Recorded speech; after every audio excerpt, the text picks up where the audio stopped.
I'm focused on the spirit cause it keeps me from his fire. The Holy Ghost is with me, so my fear I leave behind. My sins were all diminished when he took that breath and died. And if you think I'ma give up on my God, the devil is a lie.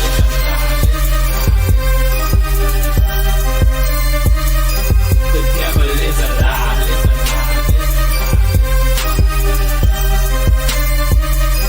The devil is a lie. Hello, welcome to Black Teen News. I'm host Christina Barr, and today we're going to be talking about this shooting that happened recently in Minnesota with ICE, and it's the discourse is so bad. The local law enforcement and, of course, DHS isn't actually making things great, particularly with this shooting. And there were some bubblings in the internet about how I guess how Donald Trump wasn't happy. Like Eric Erickson had said something. I saw Bill Mulligan had reported something about some border patrol people weren't happy about how DHS was handling things. And a lot of people were pushing back on like Eric Erickson and other people who were pointing out that they were hearing from Trump officials that they weren't happy about certain things that were going on. And so now we hear that Trump is signaling that he wants Tom Homan to go in and handle things. So it looks like that's right. It looks like that he sees the pushback isn't great as far as the administration goes. It's going to have an impact on midterms. I saw people like Allie Beth Stuckey saying, hey, it's not good on like mom Instagram and TikTok and other places. And I saw people pushing back as if she's just like a dumb, naive woman. And you guys can ignore like suburban, I don't know, white female voters if you want to, but that was an issue where Trump struggled with during the midterms when he was first president, like 2018. And by the way, people in his circle, like in the RNC and other places, would try to pretend like that wasn't a struggle area, and was certainly a struggle area. And a lot of people are really insane right now, and then a lot of people, and they have been really insane. If you guys recall, Axios did a report last year that we covered about how Democrats were basically afraid of their constituents. And so now they had these people who are trying to pressure politicians to do more, be bigger, go harder on the Trump administration. And you have this chaos that's going on now. And basically, I don't know, these people are LARPing, get to do like live action role play. And they tell themselves like, this is the most important thing. I have to do this, et cetera, et cetera. And they see themselves as I don't know, the heroes in a video game, and it's very much real life. And your lives are, one, you're obstructing, and two, your lives can really be at risk the more you engage with law enforcement, especially on a violent level, or in a way at least that puts them in a way that perceives they're in danger.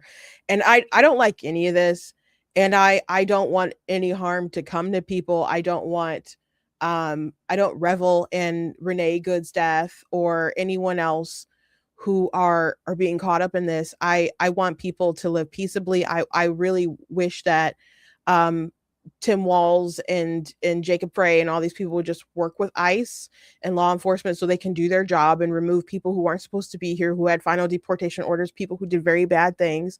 They're able to successfully do their job in red states. They're deporting more people in red states. I saw someone today who was like, oh, see all this stuff going on in Minnesota. They have such a smaller amount of illegals than Florida and Texas, but why are they picking on Minnesota? We know why. They're not picking on Minnesota. They're still doing their job in other places. But when you guys are pushing back so hard against law enforcement, they have to send in reinforcements so they can protect their own and actually do their job. Just if you just let them do their job, or held people who did bad things and let them pick them up and transfer them and deport them, things could go so much smoother. Like, this is a problem because the people in Minnesota, the governor of Minnesota, the mayor here, Jacob, everyone is making it a problem. Everyone is making it so that law enforcement cannot properly do their jobs, and people are going out calling it protesting, and it's not protesting, it's obstruction, and it leads to more chaos and harm. And I don't appreciate, I don't like it. I don't want to see anyone harmed, but a lot of people are encouraging this stuff that's going to lead to more people getting harmed. And frankly, I don't want to be like, they're doing this because they want to see people harm. In a similar way, when the George Floyd riots and BLM and all that stuff was going on, people kept pushing and pushing and pushing, and it seemed like they were doing it for political reasons, for the sake of how the 2020 election would go down.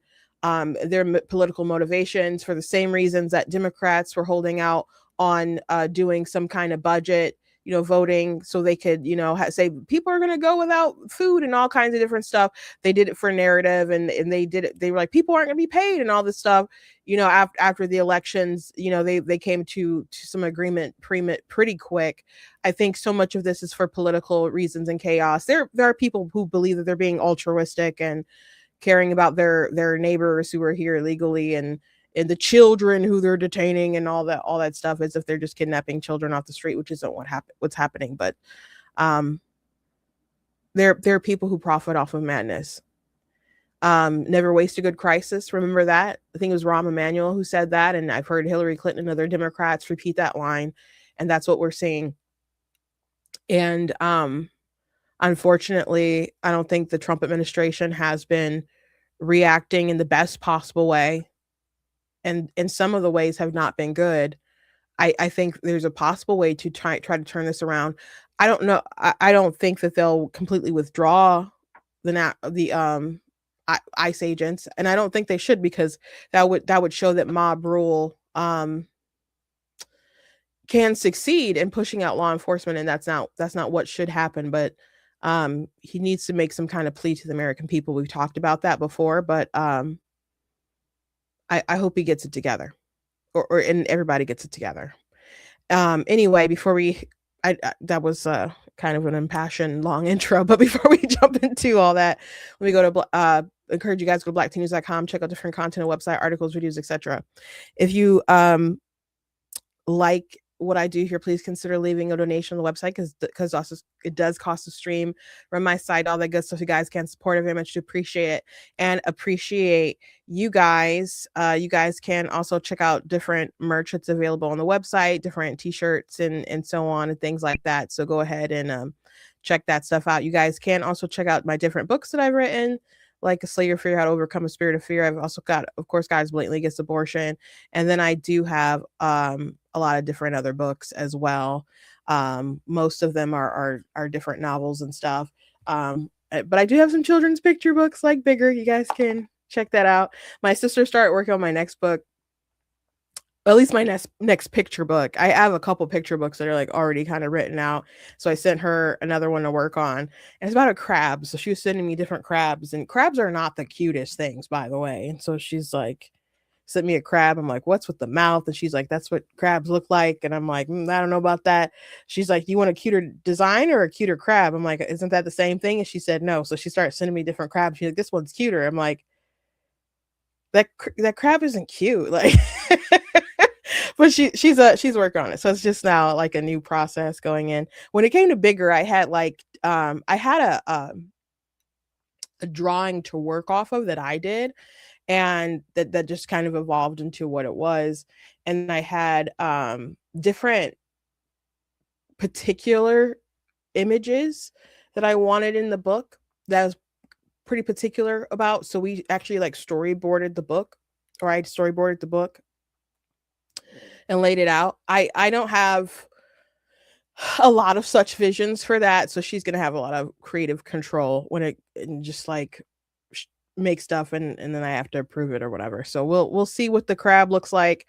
I don't know if it's gonna be really cartoony cute, or kind of look more like a normal crab. I don't know what the kids will dig in that case, but it is about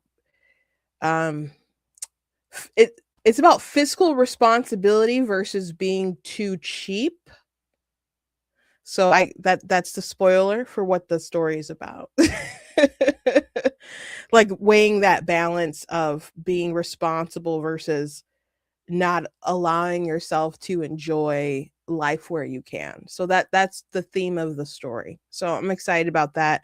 We'll see how long it takes her to put it together, but she's very good at her watercolors now and very good at like aquatic kind of stuff. So I think she'll probably be able to do it faster than she did bigger. So anyway, um let's jump right into this story. So I didn't really post much about it online during the weekend.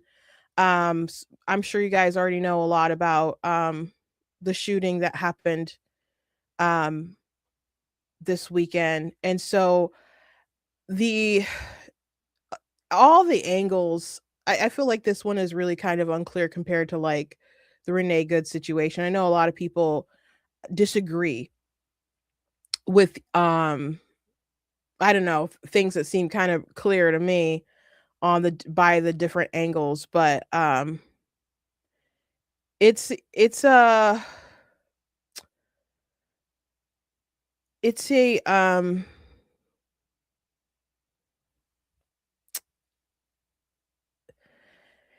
I don't know what the investigation is gonna bring to light. So when it's judged whether or not a shooting is justifiable, they there's no like you don't consider the hindsight. You don't consider like, oh, this angle, that angle, they knew this or whatever.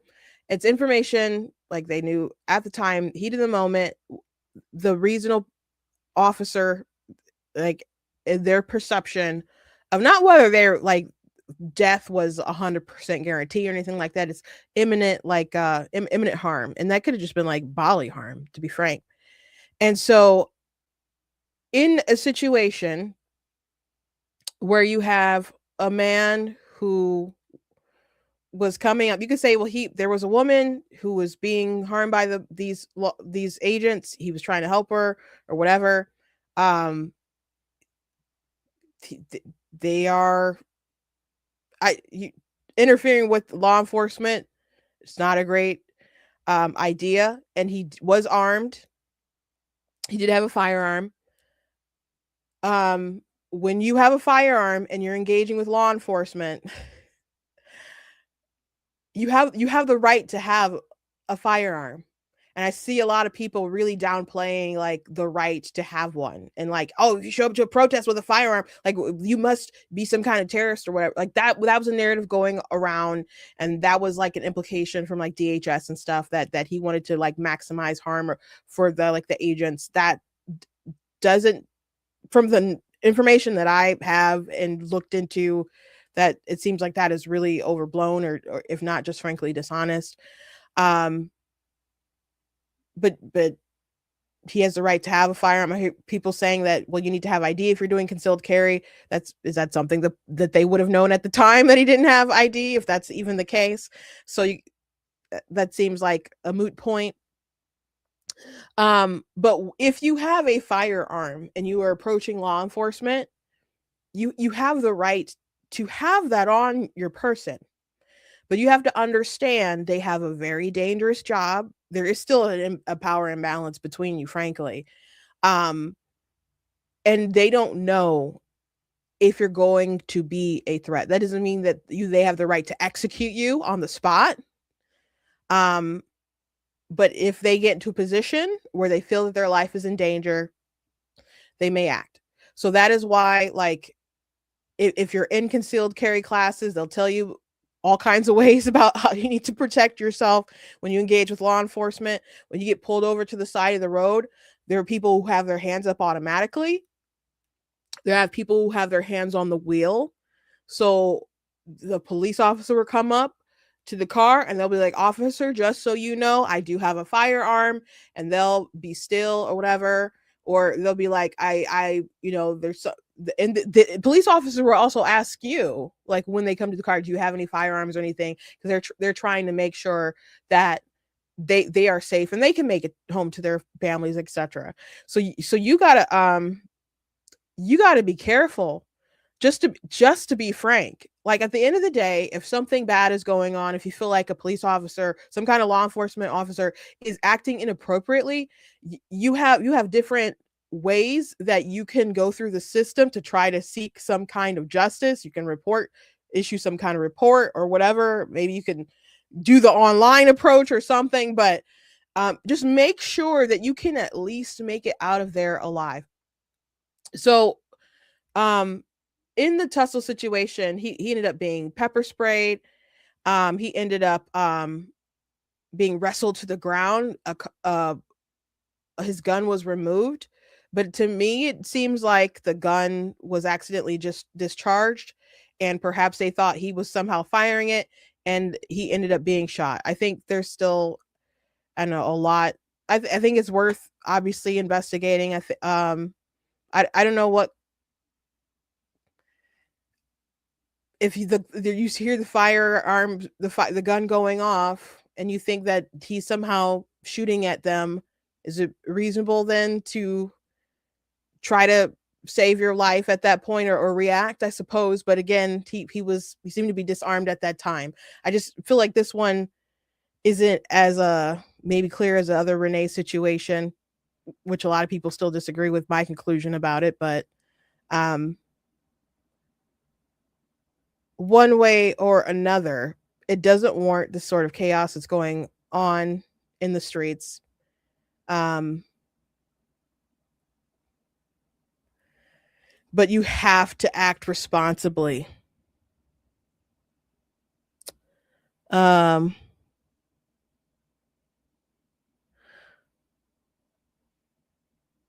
oh, someone's in the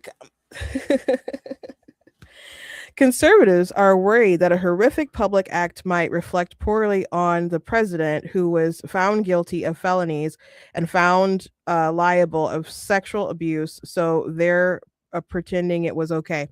Um, you literally hear me talking about this and not saying it was okay.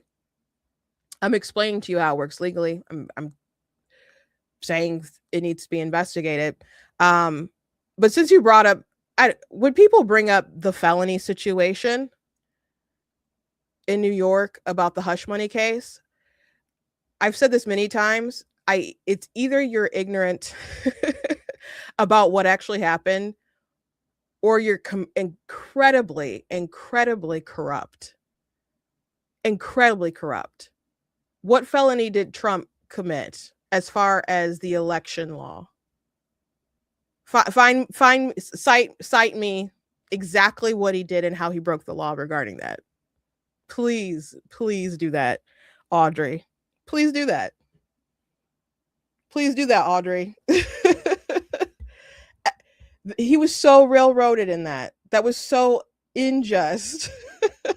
And everyone knew Alvin Bragg's case against Donald Trump was stupid at the time, but they wanted you to be able to call him a felon. So if you want to explain precisely how he broke the election law in order to make it a felony was something that really should have been a misdemeanor, if he were guilty at all, go ahead and talk about it. Go ahead and talk about it. So I'll give you that challenge. The answer is he didn't break the law, but I'll give you that challenge. Anyway, Donald Trump isn't fond of how this is all going down. And already talked about how some people were upset that there were reports that Trump wasn't happy about how this is going down. But he's pretty much signaling that himself. Governor Tim Walz called me with the request to work together with respect to Minnesota. It was a very good call, and we actually seem to be on a similar wavelength.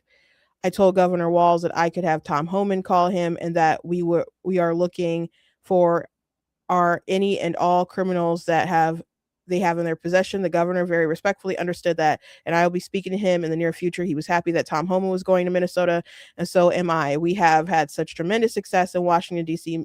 Memphis, Tennessee, and New Orleans, Louisiana, and virtually every other place that we have touched. And even in Minnesota, crime is way down. But both Governor Walz and I want to make it better. President Donald J. Trump. So DHS response to this situation wasn't great. There's rumors going around about people being not happy with Kristi Noem. By the way, I never wanted Kristi Noem to be in that position. Myself, I had some issues with some of Trump's cabinet picks, and I wasn't crazy about Kristi Noem. And I know that Kristi Noem will be a bit dishonest about her record. I was actually she was saying some stuff at a Faith and Freedom event, and she was just talking about some of the things regarding even a bill about transgender sports stuff and her role in it and so on. And I'm just like, that's not true. That's not true. So I'm not crazy about Kristi Noem. I know that a lot of people say stuff politically for political gain or whatever, like, but I knew she was dishonest about some stuff during the Trump v. DeSantis era. I'm just not crazy about Noem, but I felt other people could have been better in that role. But Bill Mulligan had said, since yesterday, deadly shooting in Minnesota, I talked to more than half a dozen federal sources involved immigration enforcement, including several in senior positions, who all tell me they have grown increasingly uneasy and frustrated with some of the claims and narratives DHS pushed in the aftermath of the shooting. Specifically, I'm told there's an extreme frustration with DHS officials going on TV and putting out statements claiming that Alex Peretti was intending to conduct a massacre of federal agents or wanted to carry out maximum damage, even after numerous videos appeared to show these claims were inaccurate. While they say it was a terrible decision to show up, and that is such a, I didn't even like some of their language that they first came out with the Renee Good situation. I thought the language was a bit too tough. But saying that he wanted to cause maximum damage and all that stuff seemed like really irresponsible, if not just like blatantly dishonest. For what reasons? I guess just political gain, I suppose, but or I don't know. Maybe that's just the assumption that they decided to just run with, but it was inappropriate at the time.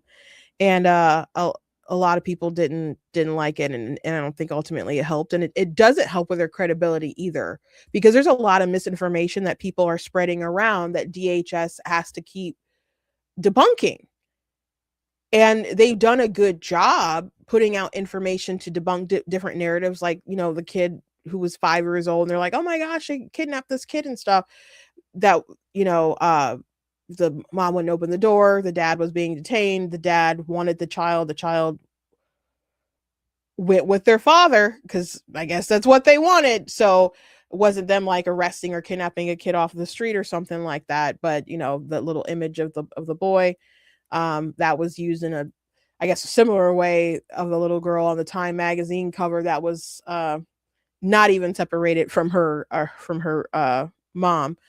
But they use those sort of powerful images to operate politically. So the DHS has done a good job. I don't know how good of a job they're doing out in the real world. I mean, digital world is one thing, but a lot of people at the grocery stores and at yoga or whatever, like where people are congregating, are those messages really piercing through? I don't.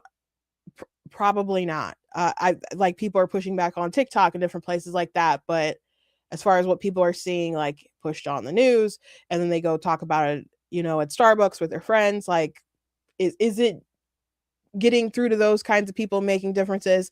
Probably not, and not well enough. But they are blowing their credibility when they exaggerate these sorts of stories. They need to be concise, they need to be accurate, and they need to be fair. And if something goes wrong, they need to call for accountability, because accountability isn't just protect them, it protects everyone. People need to be able to have some kind of trust in the institutions. Not blind trust, by the way. Not blind trust, but at least some trust.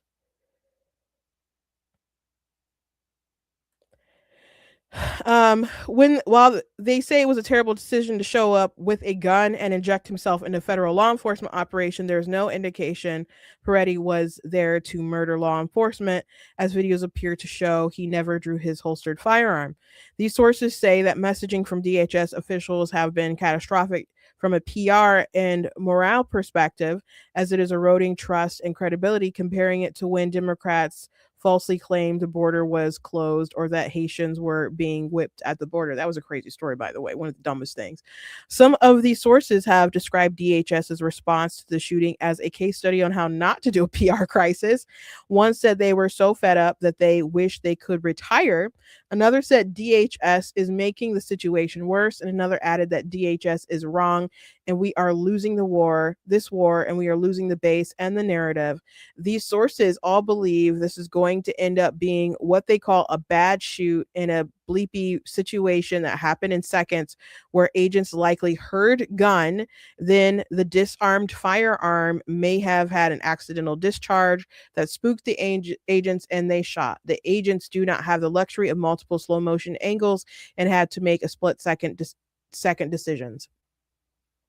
All the sources support the mass deportation agenda, but have serious hesitations about the way it is being carried out and the messaging that comes with it. Many of the sources have expressed frustration that ICE is routinely blamed for the actions of Border Patrol and a completely separate agency. I reached out to DHS for comment and concerns that their rhetoric and comments have damaged their credibility. DHS provided the following statement to Fox News: "We have seen a highly coordinated campaign of violence against our law enforcement," which isn't untrue, by the way. "This individual committed a federal crime while armed, as he obstructed as an active law enforcement operation. As with any situation that is evolving, we work to give swift, accurate information to the American people as more information becomes available." Well, it was swift, it was not accurate, and so therefore not responsible. If you don't know something, it's okay to say we are still investigating. That you're still looking into it. Politicians do that all the time anyway. If they don't know an answer, they're still looking into it. Podcasters need to be more accustomed to, if you don't know something, we're still looking into, more information is still coming out, instead of just insisting that and it is not just insisting that it's also smearing someone's character, speaking to the motives of a dead man. It's just really not appropriate. And it's not good, obviously, but it's not good for DHS, it's not good for President Trump, and they have unfortunately stained him, and made things a lot worse. And so I had seen this last night from Bill Milligan. Milligan has reported a lot on the border, and I encourage people to follow him all the time if anyone's wondering if he's a left-wing person. No, he's been doing border reporting for a while and is with Fox. So I trust that his sources are probably correct about frustration. And I think the fact that Trump is like, okay, we're going to send Tom to handle the situation, signals that he's not happy about what's going on the ground.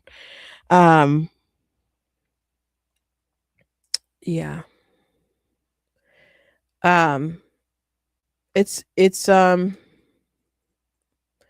It's unfortunate. I will play a clip if you guys haven't seen it. I would assume you guys have probably seen it.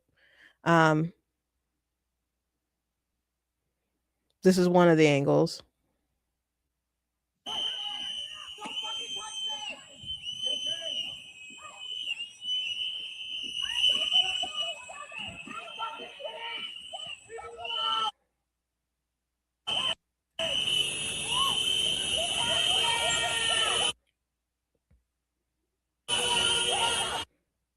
I'm sorry, they keep pausing it in the video.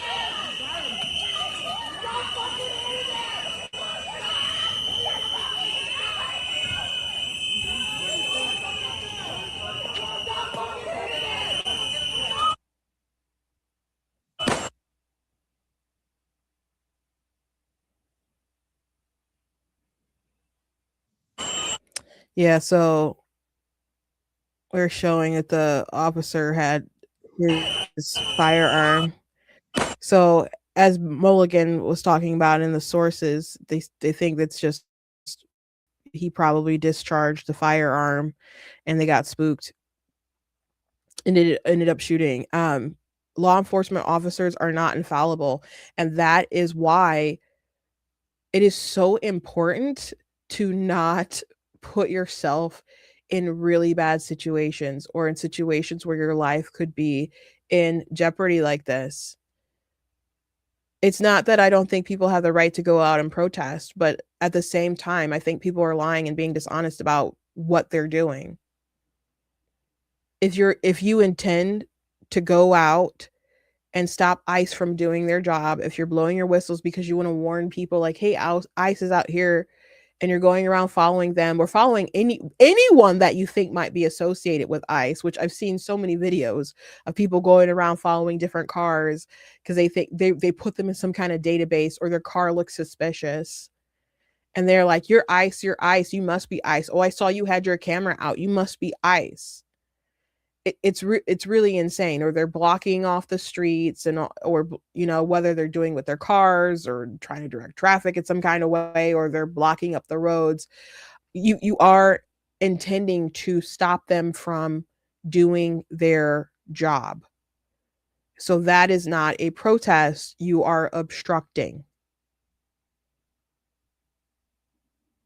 I can go out and protest right now, get a little sign, be on the sidewalk, public sidewalk or something, so somewhere I have a permit or whatever to protest, not going inside someone's private church, not going inside a Target and acting a fool. There are ways that I can protest with a sign and make my voice heard. If I get a permit somewhere, maybe get a loudspeaker. I've been to plenty.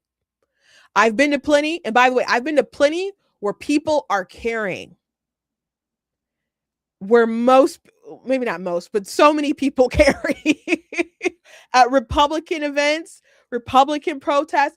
I guarantee you people are carrying. Absolutely. I don't want to discourage people's right to protest, but that is not what these people are doing. That's not their intention. You see ICE or whoever detaining somebody, arresting someone, you want to get in the way, you want to stop them from doing that. Like the person who there was a trans man who the ICE agents were like taking their friend, so they tried to stop it. They got pelted in the face by a pepper bullet, and now they're gonna be blind in an eye. That's terrible for you. Like, why are you messing with law enforcement like that? Like, you're putting yourself in danger. You and your friend are putting yourself in danger. Why are you trying to obstruct them?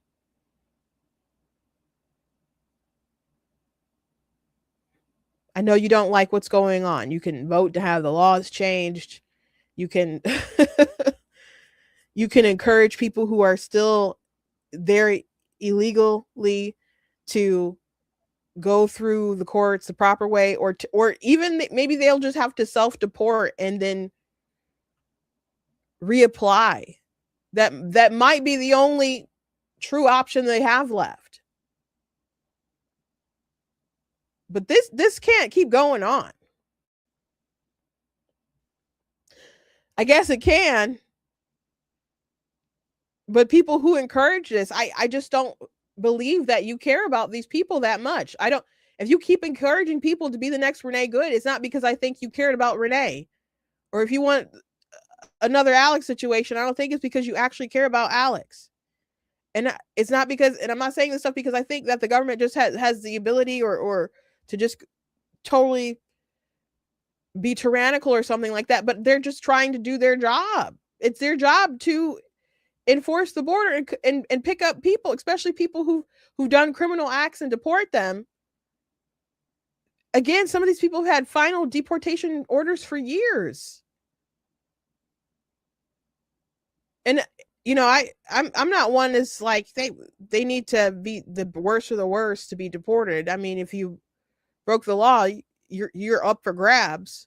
But some of these people have done really bad things. And even if they did them a while ago, that's why they can't get approved for citizenship status, because you tried to kill someone, or because you hurt a child sexually. And no, your application's not getting approved. Maybe you did your time, but now we want you to go.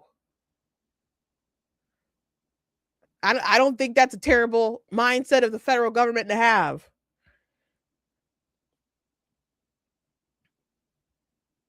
Someone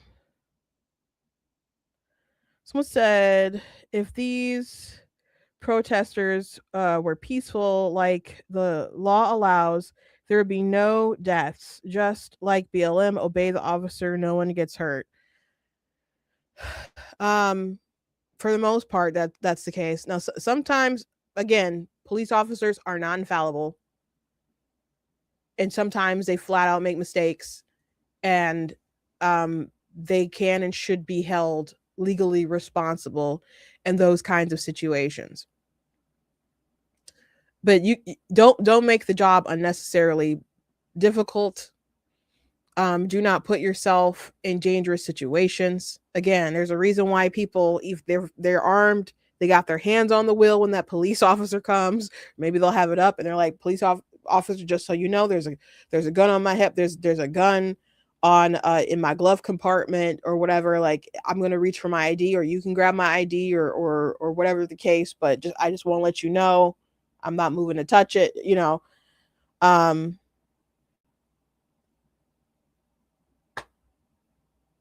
They have really dangerous and important jobs.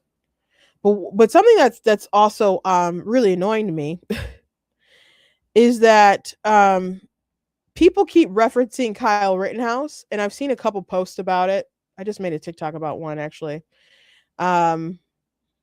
This is one. Kyle Rittenhouse fired a gun and was Kyle Rittenhouse fired a gun and was acquitted. Alex Preddy carried a gun legally and was executed. And so another narrative also that I see, by the way, you can see under here, someone says, don't forget Rittenhouse crossed state lines with a gun after being told not to. He did not. He did not. There's so many lies surrounding Kyle Rittenhouse that people still believe. It's really insane. But I saw another post about Kyle Rittenhouse where they said, oh, he showed up to a protest with a firearm and the Republicans called him a hero. So a big difference between the situation with Renee Good or Alex and Kyle Rittenhouse, what's going on in Minnesota, is this, okay? Kyle Rittenhouse did not show up to a protest with a firearm. He showed up to a riot. Okay? It was a riot, and he was not a rioter. People in Kenosha were going insane. I don't know how many videos people looked and saw at the time. I was watching a lot of this stuff. It was insane. People vandalizing property, people burning stuff, attacking people in their cars, like innocent people. I'll never forget this one video of this man who was just attacked, and his jaw ended up being damaged.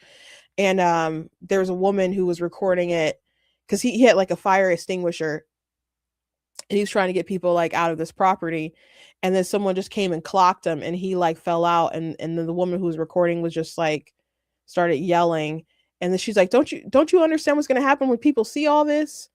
And then someone's like, you don't understand, all these black men out here are afraid. I'm just like, if you're afraid, why are you attacking an old man? What does that have to do with it? If you were really so afraid, why would you be doing all this crazy stuff? You wouldn't. Is that what afraid people do? Uh, and then they're like, no, he was laying females out with the air. Just sounded really ignorant. Trying to justify as this man is like bleeding on the ground, unconscious. So there was all kinds of crazy stuff going on in Kenosha. And which, by the way, Kyle lived very close, like on the border. He like worked in Kenosha.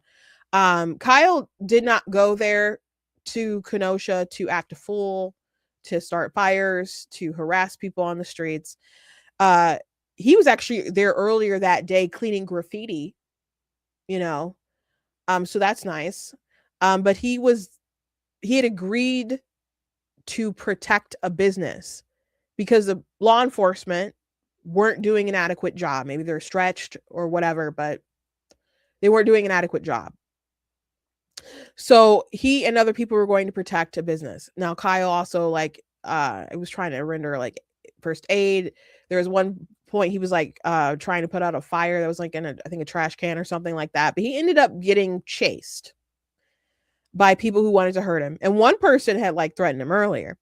Now it's interesting that the people who were there rioting and trying to attack Kyle, all of them had like some kind of shady criminal history.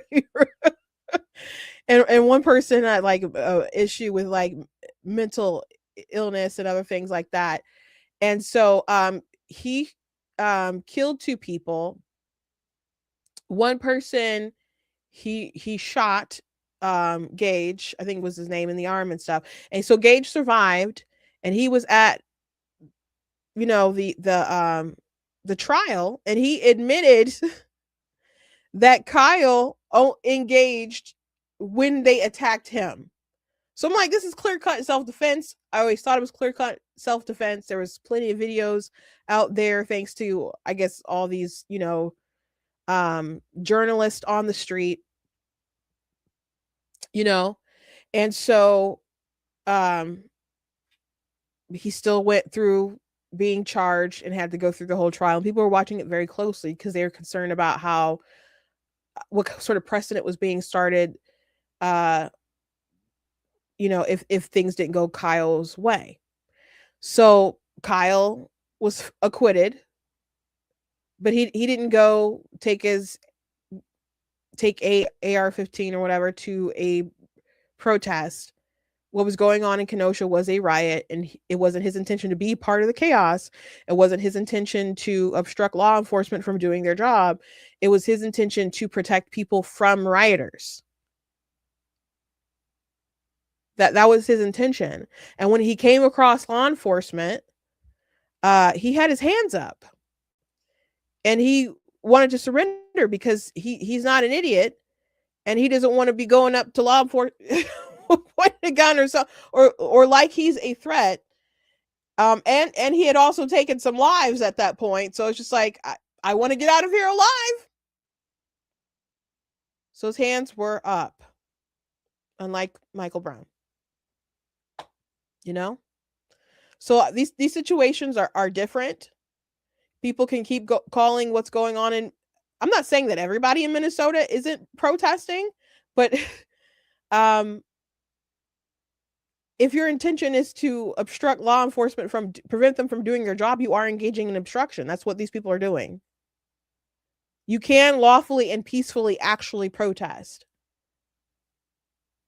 And I think some of the narrative going around as if it's such a criminal act to like, oh, it's such a bad intention. They have a firearm at a protest. You can have a firearm at a protest. Now, at some places in counties or properties or whatever, there may be laws against it. And some laws in place, I wonder, like, if it was taken all the way up to the Supreme Court and challenged, especially by this conservative court, like, how much would certain laws stand? Especially if you have a concealed carry. So I don't like that sort of push that you are seeing from some on the right that sound like Newtown anti-gun sort of rhetoric. I don't like that. Dana Lash talked about it. I had screenshot one of her posts and shared it. I know she did a couple media circuits today earlier, just defending the Second Amendment. That's what her primary job was. She used to be a spokesperson for the NRA. Um,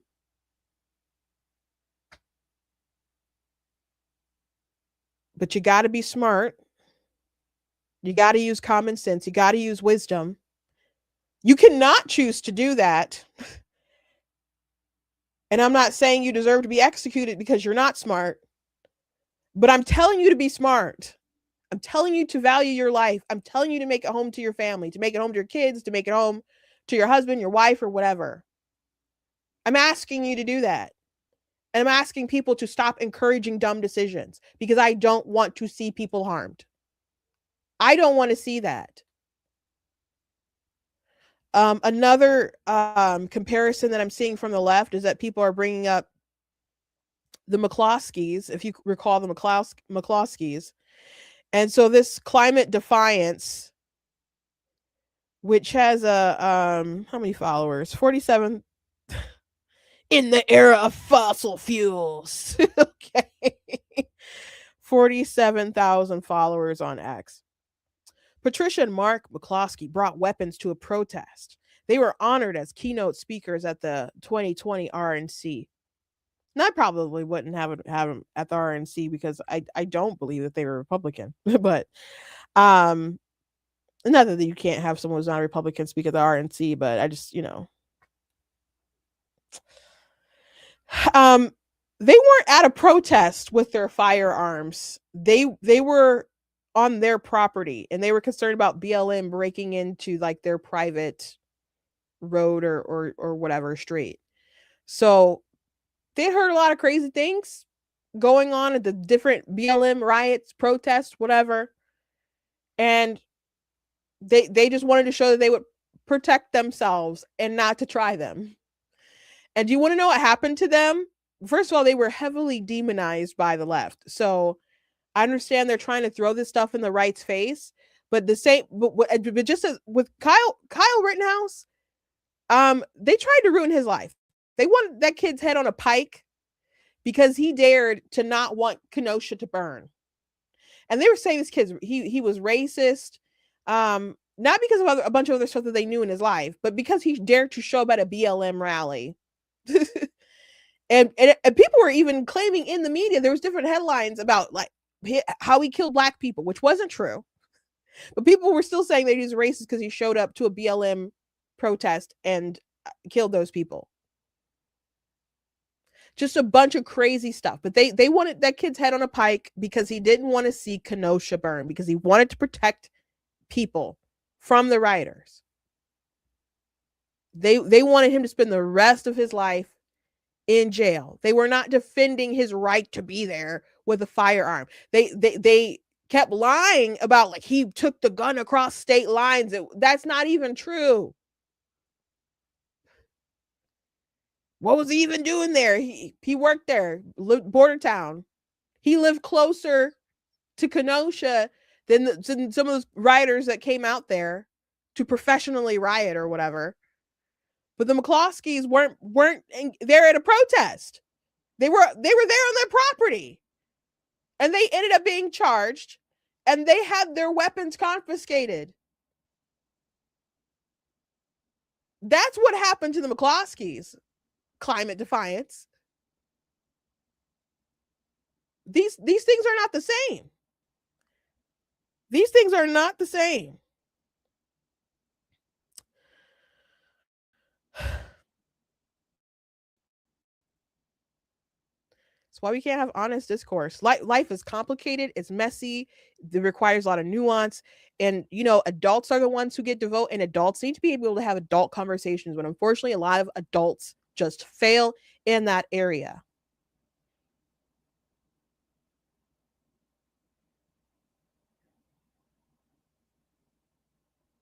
Let's tell the truth about what happened. And that goes to DHS too. Let's just tell the truth about what happened. And if you don't know what happened yet, we can just say, we're not sure yet. We're still investigating. We're still investigating. It's okay to say that it's a tragic situation. Even if you think people are acting stupid and did something stupid, it's okay to say it's still a tragic situation. Now, some of these folks, though, who are ready to still engage and go out on the streets are nuts. Or I don't know, but it's like they're LARPing and they're um there was a video. AOC also brought up Kyle Rittenhouse too, which was really dumb. Um there's this woman who's threatening to go door to door to harm Republicans. It's gonna really suck for the red hats when the shoe is on the other foot and people start going door to door asking if they voted for Trump in the last round or if they still support MAGA. Oh, I'm sorry. Did that make you feel threatened?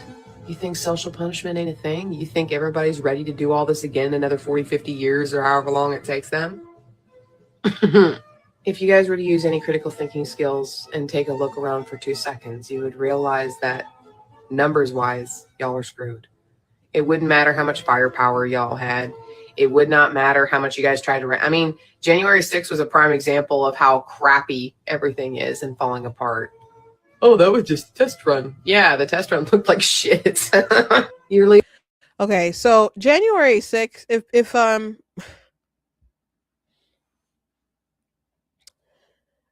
which I thought, frankly, I'm just gonna be frank, I thought January 6th was really stupid. I know people who went there and were in the Capitol. I know people who went there and didn't go to the Capitol. They were just like on the lawn or whatever. I don't know, I guess wherever Trump had the speech, and they had nice little conversations with other Trump people, and it was their kind of way of saying goodbye after the loss of the election or whatever. And but to me, I'm like, that sounds like a trap. Like I'm like, I'm not going to that. And I have always said I didn't like that Trump was there speaking and stuff, like other organizers, you know, saying stuff, but Trump being the one there. I didn't think it was a great look. Of course, the different chaos ensued. I watched it in awe of how stupid I thought it was. And that was my opinion, but it just always seemed like a really bad idea. But if people wanted to come there, go to on January 6th to overthrow the government, they could have came armed to the teeth with all kinds of firepower, and that's just really not what happened. So January 6th was a riot.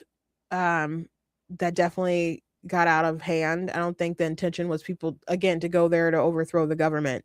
So when you say, oh, it doesn't matter your firepower, we remember January 6th, that wasn't a representation of the firepower that people on the right would have.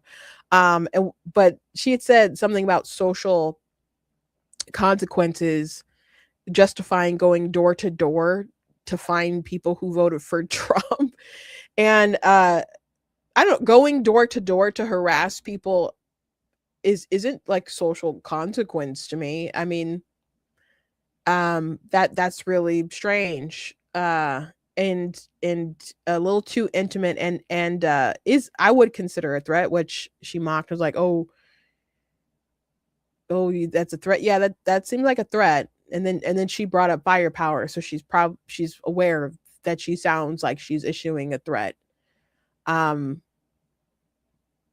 We don't need to advance like this idea that we're gonna like literally engage in some kind of civil war because you don't like the president. And by the way, Obama deported a lot of people, droned people, like and spied on people. And there's just not a lot of care for what he was doing because he was on your team. You know, there's a lot of people who are so engaged with politics when Trump is in office, and they just take time off. They don't care too much when it's not their guy. You know, when it's like, but you like the journalists were like, oh, we got to really pay attention when Trump is in office. And we got to really fact check and all this other stuff. And then they felt a little lax when it was Biden, even though Biden lied a lot. And they like totally wanted to miss the story about his cognitive decline. It's not because the story wasn't there. It's not because there wasn't plenty to cover. It's just they have a different attitude with Trump that they do with Biden and Obama and other people. It's not because there aren't still things to cover and to talk about, and you could hold them accountable when it comes to different things. But Trump is their main focus, so that's who you want to obstruct and tear down every opportunity you can get. And there's so many people who think about politics day and night. There's videos that have nothing to do with politics on TikTok, and you'll be scrolling and you're like, and someone bring up Trump. And it's like, why? Last week I mentioned how there were tennis players playing in, I think it was Australia, and they're asking like, how do you feel playing under the American flag and for your country with all the stuff that's going on in America? It's like, bro, they're here to play a sports game. Why should they not be proud of their country in general just because some guy who will be gone in 3 years? In 3 years, they're deporting people all over the country without any sort of chaos going on. Minnesota, they are resisting. They're not being helpful. They want to obstruct.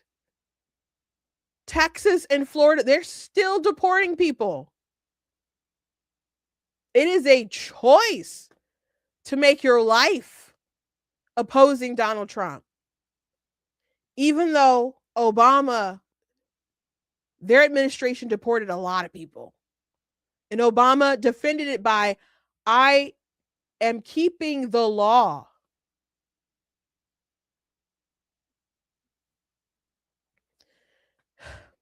It's so nutty. It's so nutty.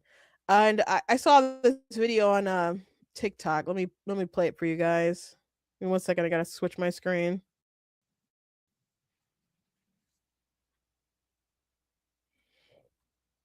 I saw this yesterday sometime before church.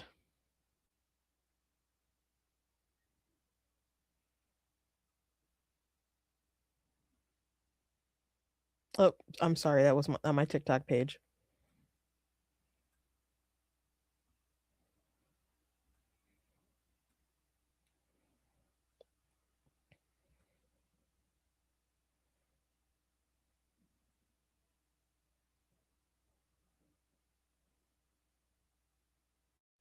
I'm generally a pretty liberal person, but when I saw videos of ICE jumping out of unmarked vehicles and nabbing people off the street, that's when I actually bought my first AR-15. So I'm pretty new to this, but the Second Amendment's for all of us. And now I'm seeing videos of Black Panthers out in Minneapolis, chasing down ICE and other police and stuff. I think that's what it's all about. We're facing tyranny right now, and I want to be prepared for if that stuff comes to my neighborhood. What have you sort of thought about it? I've seen the same videos you're talking about. I've seen some of the stuff in person that you're kind of talking about. I've seen some people on the right wing take issue when the left arms up. Yeah, it's wild. I mean, the amendments to the Constitution are for everybody. We're all American. We all have those rights, and we should all be using them. That's my opinion on it. I'm a general. Out of all the reasons that you could get a firearm, you're getting an AR-15, which the left loves to rag on AR-15s, man. And as soon as they're mad that that's considered a common use gun, they would like it to basic, if people like Kamala Harris, by the way, had her way, you wouldn't be able to own an AR-15. There was the Heller ruling. She was a part of the opposition trying to say that you don't have a private right to own a firearm. So this is wild to me. A lot of people will get firearms because they just like them. They'll go shoot, at certain gun ranges or wherever. People will get firearms to hunt. People will get firearms to protect themselves and their families. And this man's got an AR-15 to arm himself against ICE. So what exactly does he, I guess, plan to do once he has that AR-15? Like what do you plan to do there, bud? We do, and it's funny because we have conversations about the Second Amendment. It's good for hunting. You can use it for recreational reasons and self-preservation, protecting yourself, protecting your family or whatever. But at the same time, the real intent of the Second Amendment and all those other reasons are valid, or just because you want one, it's valid. But you aren't supposed to protect. You are supposed to have an armed population that is a deterrent to a tyrannical government, right? So that's just kind of like the, break glass in case of emergency situation. You being mad about ICE enforcing our laws as far as our border, I wouldn't say that qualifies as you standing up to a tyrannical government. So his little smile there and like, oh, it's fine. Ooh. I don't know. It just seems so, I don't know, like a theater kid wanting to be relevant. I guess. It's so bizarre. It really is bizarre.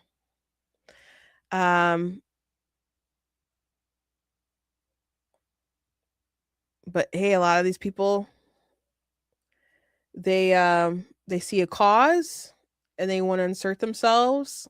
It makes them feel virtuous. I showed you guys a video last week of a woman who decided to go protesting with her 18-month-old, and in her caption she said that her child is like not more important than anyone else's child. And like, maybe inherently, like, we're all equal or created in God's image, if you even believe that, but your child should still be more important to you. And it's just needless for you to be out there. It's also needless for you to drag your child out there. And it's also on top of, I don't know, different dangers that are rising. There's also the fact that it's cold. But different people had said stuff like, well, these are the kind of people who support Hamas, so I guess, or excuse Hamas or whatever. So are we really surprised that they're okay with using their kids as human shield? And I'm like, that's really demented.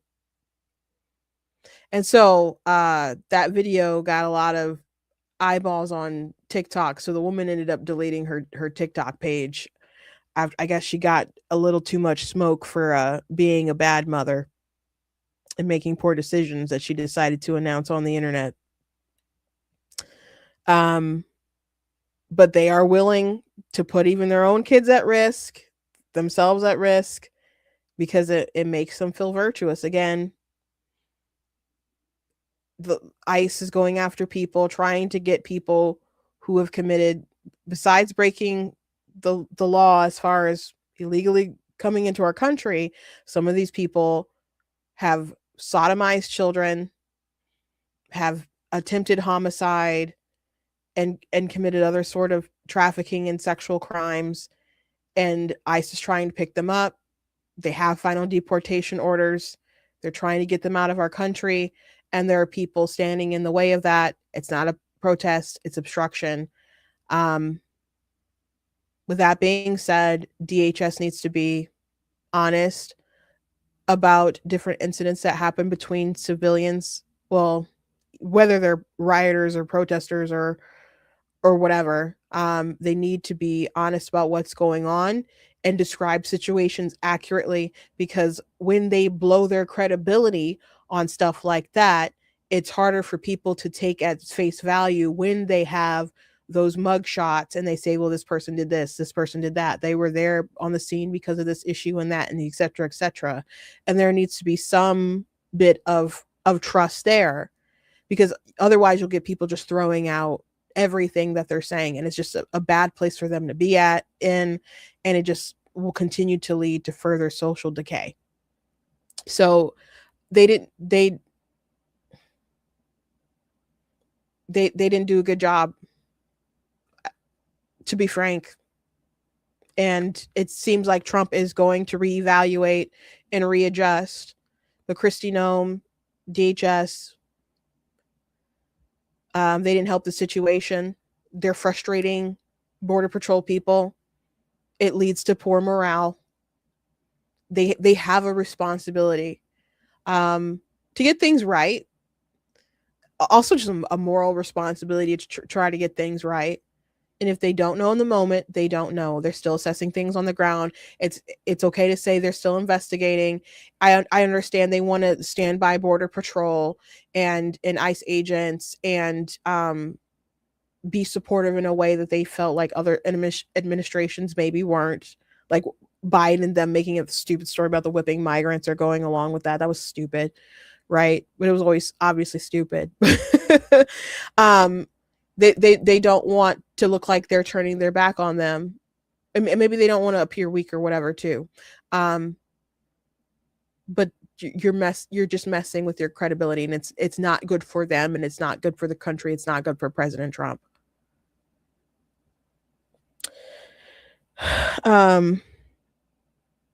So what do I think Trump should do? I already mentioned this before. I still think that he could do what I had said, do a press conference, just kind of making a plea to the American people, talking about some of the people who they did, just explain that there are operations going on everywhere, but in this particular state, it has become a problem because of a lack of cooperation. Talk about the sort of people who they did detain and intend to send back, who have a terrible criminal history, so people can understand that these people who are obstructing, they are protecting these people who have committed these sexual crimes and attempted homicide and all this other stuff, who ICE want to get rid of. That is what they're preventing from them from doing their job. These people. So make that clear. List some of the people, some of the things that they've done, and say, I'm reaching out to Governor Tim Walz and Jacob Prey to cooperate with ICE so we can do this in an orderly manner. Citizens, just let them know you have the right to protest, but I ask that you do not obstruct from them from doing their job. That is not legal, and you don't have to be all tough or whatever, but you just gotta break it down logically to the American people as the president to let them know that this orderly conduct is just going to hurt people in the future. So that's what I think you should do. That's what I think you should do. Someone said, there you go, lying again, just making up stuff. You got to be specific about what you think I'm making up. You got to be specific about what you think I'm making up. Oh, this person trolls my account all the time. Yeah. When I go on people's page to confront them, I usually have a particular list of grievances that we can or just maybe one thing at a time that you can go over. Because otherwise, I'm fighting against your straw man, or I'm fighting against your ghost, and I don't know what you mean. You could just be lying on top of just saying something. You could have something. You might be thinking of something that I didn't even say that you're referring to. You could just be wrong about the facts, but how am I supposed to refute you being wrong about the facts if you don't even list the thing? So, I don't know. Don't waste my time with stupid stuff. Just be specific. Be very specific when you make claims against me, please. Let's not waste our time. It's a valuable commodity. Anyway, I hope they can turn it around. I don't want to see I don't want to see any more of this. I don't want to see any more of this. And for anyone who thinks it's not important that Trump tries a different strategy, I don't think he should pull law enforcement out. I don't think the message that we want to send is that you can obstruct and be stupid and do all this stuff, and then we're going to just allow lawlessness to win at the end of the day. I don't think that's what should happen. But we do need to have a different approach, and just being so bullheaded isn't going to work at the end of the day. Anyway,